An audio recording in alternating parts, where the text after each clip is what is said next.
ശ്രീനാരായണ ദർശനങ്ങളുടെ ആഗോള പ്രഭാവമായിരുന്ന നാരായണ ഗുരുകുലം മഠാധിപതി ഗുരു മുനി നാരായണ പ്രസാദ് അന്തരിച്ചു.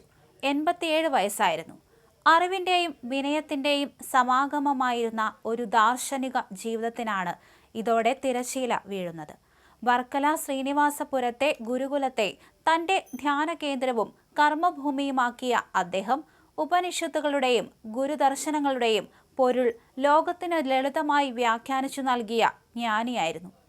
നടരാജഗുരുവിന്റെയും ഗുരു നിത്യചൈതന്യയതിയുടെയും പിൻഗാമിയായി നാരായണ ഗുരുകുലത്തിന്റെ അധ്യക്ഷ പദവി അലങ്കരിച്ച അദ്ദേഹം പത്മശ്രീ പുരസ്കാരത്തിലൂടെ രാജ്യം ആദരിച്ച പ്രതിഭയാണ്. ഭാരതത്തിനകത്തും പുറത്തുമായി വ്യാപിച്ചു കിടക്കുന്ന നാരായണ ഗുരുകുല പ്രസ്ഥാനങ്ങളെ ഏകോപിപ്പിക്കുമ്പോഴും ഒരു സാധാരണ സന്യാസിയുടെ എളിമയോടെ ഗുരുകുലത്തിലെ നിത്യജീവിതത്തിൽ അദ്ദേഹം സജീവമായിരുന്നു. ആത്മീയതയെന്നാൽ കേവലമായ അലസതയല്ലെന്നും അത് നിരന്തരമായ കർമ്മമാണെന്നും അദ്ദേഹം സ്വജീവിതം കൊണ്ട് തെളിയിച്ചു. 1938 തിരുവനന്തപുരം നഗരൂരിൽ ജനിച്ച പ്രസാദ് ഒരു എഞ്ചിനീയറായി ജീവിതം തുടങ്ങിയ വ്യക്തിയായിരുന്നു.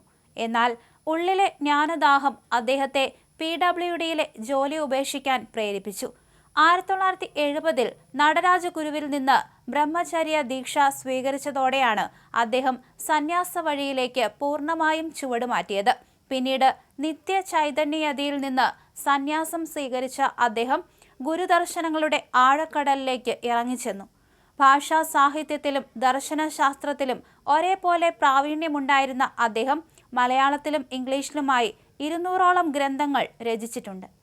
കഠം, കെനം, മുട്ടകം തുടങ്ങിയ പ്രമുഖ ഉപനിഷത്തുകൾക്കും ഭഗവത്ഗീതയ്ക്കും അദ്ദേഹം നൽകിയ വ്യാഖ്യാനങ്ങൾ അദ്വൈത ചിന്തയിലെ ആധികാരിക രേഖകളാണ്.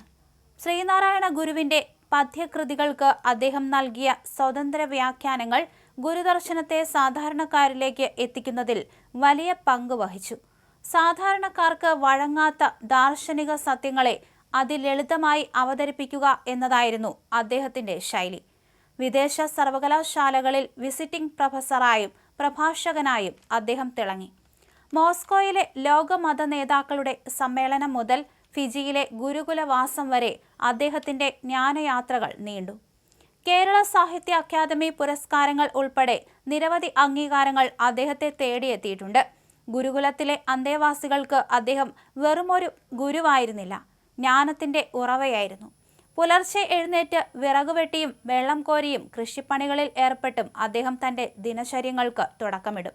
അലസതയെ ആത്മീയതയുടെ ശത്രുവായി കണ്ടിരുന്ന അദ്ദേഹം ചുറ്റുമുള്ളവർ കർമ്മനിരതരാകണമെന്ന് നിർബന്ധം പിടിച്ചു. ശിഷ്യരോടുള്ള അദ്ദേഹത്തിന്റെ സ്നേഹം കർക്കശമായ അച്ചടക്കത്തിൽ പൊതിഞ്ഞതായിരുന്നു. ആഡംബരങ്ങളോ പ്രശസ്തിയോ ആഗ്രഹിക്കാത്ത പ്രകൃതമായിരുന്നു അദ്ദേഹത്തിൻ്റെത്.